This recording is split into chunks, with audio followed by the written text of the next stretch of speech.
इस वीडियो में मैं आपको CSS की क्लियर प्रॉपर्टी के बारे में बताऊंगा। वैसे तो इसको समझना और प्रैक्टिकल करना बहुत ही ज्यादा आसान है और काफी ज्यादा वेबसाइट्स पे यूज होता है। ये आप मान के चलिए आज के टाइम पे अगर कोई वेबसाइट CSS की प्रॉपर्टीज को यूज कर रहा है तो 99% वेबसाइट्स पे CSS की क्लियर प्रॉपर्टी का यूज होगा ही होगा। इसके बिना आपके डिजाइन खराब हो जाएंगे, आपके डिवीजन सही तरीके से अलाइन नहीं हो पाएंगे। ठीक है, बेसिकली ये एक इशू है, ये एक प्रॉब्लम है जिसको ओवरकम करने के लिए CSS ने अपना एक प्रॉपर्टी लॉन्च किया। ठीक है, ताकि उस प्रॉपर्टी से क्या किया जा सके, जो हमें एक प्रॉब्लम आ रहा है उससे हम बाहर निकल सके। वो देखते हैं हम डायग्राम के जरिए और प्रैक्टिकली करके कि क्या ये चीज है और क्या इसके डिटेल्स हैं। लेकिन वीडियो को स्टार्ट करने से पहले अगर आप हमारे चैनल पर न्यू है तो सब्सक्राइब करें, बेल आइकन को क्लिक करके ऑल नोटिफिकेशन को ऑन करें ताकि आपको लेटेस्ट वीडियोस की नोटिफिकेशन मिलती रहे।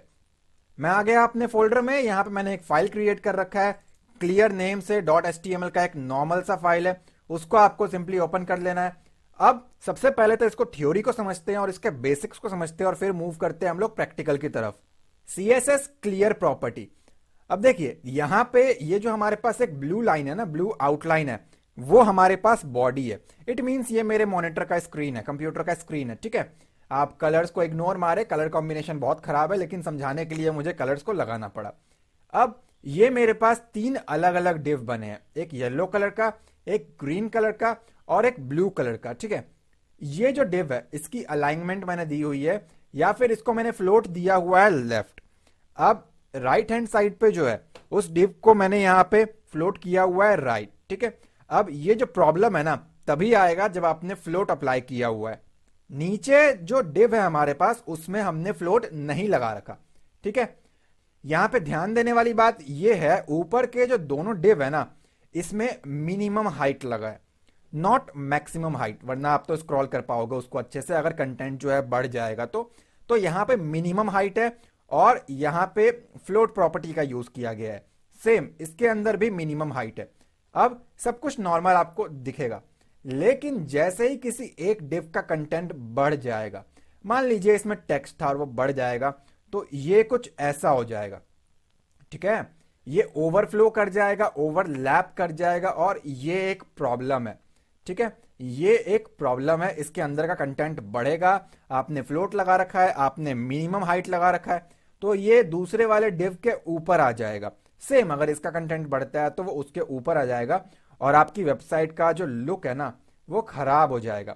तो हम कभी भी ऐसा नहीं चाहेंगे। तो ये एक प्रॉब्लम था जिसको ओवरकम किया CSS ने एक क्लियर प्रॉपर्टी निकाल करके। ठीक है, सो यहां पे हम क्या चाहेंगे, बेसिकली हम ये चाहेंगे कि वो कुछ ऐसा हो जाए। ठीक है, मतलब कि इसको जितना स्पेस लेना है वो कंज्यूम करे, कोई फर्क नहीं पड़ता। बाकी नीचे जो डिव है ना उसको हम उसके अकॉर्डिंग शिफ्ट करते रहे, मतलब ये ओवरलैप ना करे, उसके ऊपर ना आ जाए। ठीक है, तो हमारी रिक्वायरमेंट कुछ ऐसी है। तो इसको करने के लिए हम लोग सिंपली क्या करेंगे, ये जो हमारा डिव है ना, जो हमारा ये डिवीजन बना हुआ है, इसको हम लोग क्लियर लेफ्ट कर देंगे। अब देखिए यहां पे हमारे पास तीन अलग अलग वैल्यूज हैं क्लियर के लिए, लेफ्ट, राइट एंड बोथ। इसका मतलब है clear left, clear right, clear both. अब इसको हम लोग पहले समझते हैं ये क्या चीज है। देखिए अगर मुझे ये कंफर्मेशन है, मुझे पता है कि इन फ्यूचर या कभी भी इस वाले डिवीजन का वेबसाइट में कंटेंट बढ़ सकता है, जो इसके अंदर मटेरियल भरा हुआ है ना वो बढ़ सकता है, तो मैं इस वाले डिव में क्या करूंगा, जो उसके नीचे है क्लियर लेफ्ट लगा दूंगा। इससे क्या होगा, जब इसका कंटेंट बढ़ेगा तो ये अपने आप शिफ्ट हो जाएगा। अगर मुझे ये श्योरिटी है कि राइट वाले डिव का कंटेंट बढ़ सकता है तो इसका मैं क्या करूंगा, क्लियर राइट लगा दूंगा इस वाले में, तो उसके अकॉर्डिंग वो शिफ्ट हो जाएगा। यहां पे ध्यान देने वाली बात यह है, अगर आपने लेफ्ट लगाया हुआ है तो वो तो काम करेगा ही, लेकिन अगर राइट वाले का कंटेंट इससे ज्यादा बड़ा हो गया तो ये उसके ऊपर आ जाएगा और ओवरलैप कर जाएगा राइट के केस में भी। और अगर आपने राइट लगा रखा है, लेफ्ट का कंटेंट बढ़ेगा तो अगेन ये प्रॉब्लम आपको आएगा। तो हम इस चक्कर में पड़ते नहीं है, हम सिंपली क्या करते हैं, बोथ लगा देते हैं। और जितने भी लोग काम करते हैं बेसिकली वो क्लियर बोथ ही लगाते हैं। ठीक है, मैं आपको दोनों लगा के दिखाता हूं कैसे हम इसको प्रैक्टिकली यूज करते हैं। फोल्डर में आने के बाद सिंपली मैं इसको राइट क्लिक कर रहा हूं और यहां पे मैंने इसको कर दिया open with Sublime text editor. अब जो भी टेक्स्ट एडिटर यूज करते हैं सिंपली उसके ऊपर काम करें। HTML के मैंने बेसिक टैग लगा दिए और CSS क्लियर प्रॉपर्टी। सेव किया और एक बार टाइटल को चेक कर लेते हैं फटाफट, उसके बाद हम आगे का काम करेंगे। ठीक है, टाइटल हमारा सही तरीके से आ चुका है। अब आपको क्या करना है, आपको सिंपली यहां पे आ जाना है बॉडी टैग के अंदर और यहां पे आपको लगाना है div।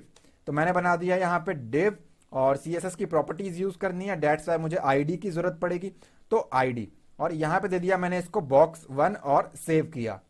सेव करने के बाद सिंपली आपको इसको कॉपी कर लेना है। उससे पहले यहां पे हमें कुछ डमी टेक्स्ट चाहिए होगा, उसके लिए मैंने आपको ऑलरेडी सिखाया हुआ है, आप ये वाला टैग लगाए और यहां से इसको रिमूव करें और सेव करें। ठीक है, तो फर्स्ट वाला क्रिएट हो गया। उसके बाद सिंपली आपको कॉपी कर लेना है इस पूरे div को यहां से, और कॉपी करने के बाद सिंपली आपको इसको 2 बार पेस्ट कर देना है, क्योंकि इस केस में हमारी रिक्वायरमेंट है 3 div की। तो यहां पे आ जाएगा इसका ID div3 और यहां पे आ जाएगा div2 और जो वो वाला है फर्स्ट ऑफ ऑल फर्स्ट वाला उसका हमने div1 रखा हुआ है। ठीक है, अब यहां पे हेड टैग क्लोज करने से पहले आपको आना है और यहां पे सिंपली स्टाइल टैग लगाए और इसके अंदर हम लोग CSS को अप्लाई करके देखेंगे। यहां पे बनाया मैंने हैश box1 और उसके बाद मैंने यहां पे बनाया हैश box2 और सेम हमने किया box3 के लिए। तो मैं सिंपली यहां से कॉपी कर रहा हूं और यहां पे आकर के पेस्ट किया और सेव किया। ठीक है, अब फटाफट इसके अंदर हम लोग क्या करेंगे, एक तो मुझे इसका बॉर्डर लगाना है, तो मैंने सबसे पहले लगाया यहां पे बॉर्डर 2px, आई थिंक 2 आपको शो ना हो तो यहां पे 5 पिक्सल्स सॉलिड ब्लैक। ठीक है, और सेव किया इसको। सेव करने के बाद चेक करते हैं पहले डिवीजन में क्या असर पड़ा है इससे। तो आप चेक कर पा रहे हो पहला div हमारे पास आ चुका है। अब इसके बाद एक काम करता हूं, इसको मैंने एज इट इज यहीं से कॉपी कर लिया और बाकी div के अंदर आपको पेस्ट कर देना है। ठीक है, तो पेस्ट करके सेव किया, यहां पे आके रिफ्रेश करोगे कुछ ऐसा इंपैक्ट आपके सामने आएगा। लास्ट वाले div के अंदर वो नहीं आया, ये होना चाहिए हमारे पास 3 लिख के सेव किया, यहां पे आके रिफ्रेश किया, कुछ ऐसा आ जाएगा। ठीक है, अब जो एक रिक्वायरमेंट मेरा ये है कि इसका एक बैकग्राउंड कलर देना है मुझे, तो बैकग्राउंड कलर दे दिया मैंने इसका येलो और सेव किया। इसको एज इट इज आपको कॉपी कर लेना है। कॉपी करने के बाद दूसरे में आ गया, येलो के बाद दे दिया मैंने इसको ग्रीन, सेव किया और थर्ड वाले में आके इसको कर दिया मैंने ब्लू और सेव किया। ठीक है, यहां पे आके रिफ्रेश करके चेक करेंगे तो कुछ ऐसा इंपैक्ट आएगा आपके सामने। कलर्स को इग्नोर करना है आपको सिंपली, और यहां पे इसका एक विड्थ सेट करना पड़ेगा हमें। देखिए इसको मैंने एक विड्थ असाइन किया, तो लेट अस से मैंने इसको विड्थ दे दिया 400 पिक्सल्स और सेव किया। इसको यहां से कॉपी कर लेते हैं, इसको भी मैंने एक विड्थ असाइन किया और लास्ट वाले को मैंने 100% कर दिया। स्क्रीन का जितना भी रेजोल्यूशन है उसके अकॉर्डिंग 100%। ठीक है, सेव करके चेक किया तो कुछ ऐसा रिजल्ट है मेरे सामने। अब मैं चाहता हूं ये जो है वो यहां पे आ जाए, तो हमें ऊपर के दोनों div में फ्लोट लगाना पड़ेगा। जैसे ही हम फ्लोट लगाएंगे ये जो है यहां पे मूव हो जाएगा, जो कि मैंने आपको लास्ट लेक्चर के अंदर ऑलरेडी कराया हुआ है। यहां पे आ गए और इसको मैंने दिया फ्लोट लेफ्ट और सेव किया। इसको यहां से एज इट इज कॉपी करना है आपको और सेकंड वाले में आकर के फ्लोट राइट कर देना है और सेव करके आप जैसे ही चेक करोगे तो जो मैंने आपको बताया ये उसके पीछे मूव कर जाएगा। क्यों करता है मैंने आपको लास्ट लेक्चर में बता रखा है, कल के लेक्चर में फ्लोट वाले में। अब हम चाहते हैं फर्स्ट ऑफ ऑल तो ये नीचे शिफ्ट हो। जैसे ही आप फ्लोट अप्लाई करोगे ना नीचे के div में ये प्रॉब्लम क्रिएट होगा। ठीक है, तो फ्लोट तो हर जगह लगेगा ही लगेगा, जो कि मैंने आपको लास्ट लेक्चर के अंदर करा रखा है। तो अब इसको ओवरकम करने के लिए मुझे क्लियर लगाना पड़ेगा इस वाले डिवीजन में। ठीक है, तो यहां पे हम नीचे आ गए और यहां पे मैंने लिखा क्लियर। क्लियर कौन सा, मैंने कहा लेफ्ट और सेव किया। तो अभी क्या होगा, ये नीचे शिफ्ट हो जाएगा और आपको कुछ खास असर देखने को नहीं मिलेगा। दोनों div के अंदर बराबर मात्रा में कंटेंट है, दोनों सेम कंटेंट है। ठीक है, तो अब मैं क्या कर रहा हूं, पहले वाले div का कंटेंट बढ़ा रहा हूं, तो आप देखना ये ओवरलैप कर जाएगा और उसके ऊपर आ जाएगा। ठीक है, तो मैंने क्या किया, यहां से 2-3 लाइनों को कॉपी किया और इसी के जस्ट बाद आके पेस्ट करके सेव किया।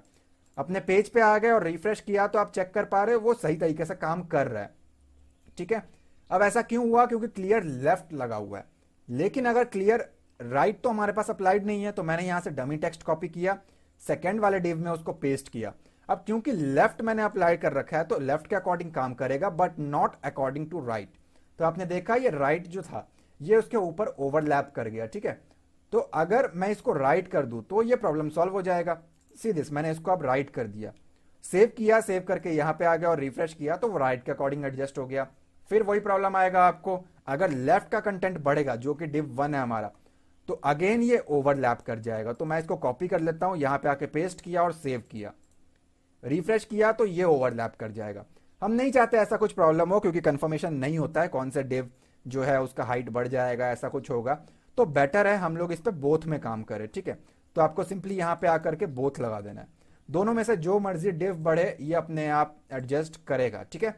तो कुछ इस तरीके से सीएसएस के अंदर हम लोग क्लियर प्रॉपर्टी का यूज करते हैं। मैं उम्मीद करता हूं ये वीडियो आपको अच्छा लगा होगा, आपको समझ में आ चुका होगा। अगर अच्छा लगा और डाउट्स क्लियर हो चुके हैं तो लाइक जरूर करें और कमेंट करके अपना फीडबैक दें।